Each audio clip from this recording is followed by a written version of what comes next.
ওনারা যত যাই বলুক আসলে তো ওনারা কিংস পার্টি। এই পার্টিটা গঠন করা হয়েছে ডক্টর ইউনূসের উৎসাহে।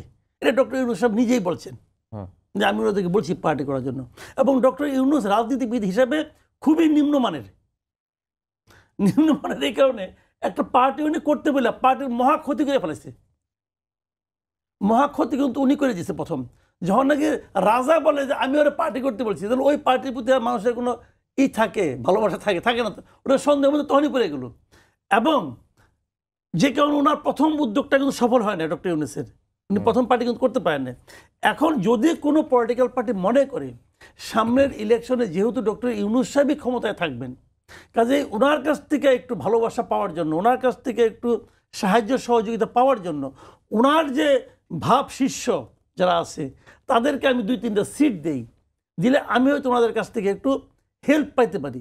এটা মনে করে যে কোনো পলিটিক্যাল পার্টি অথবা যারা ক্ষমতায় যেতে চায়, যারা ভালো করতে চায়, তারা এদেরকে নিতে পারে। কিন্তু পুরো জিনিসটাই কিন্তু এনসিপি বার্গেন করার অবস্থায় নাই। বার্গেনটা ওই পার্টি করবে।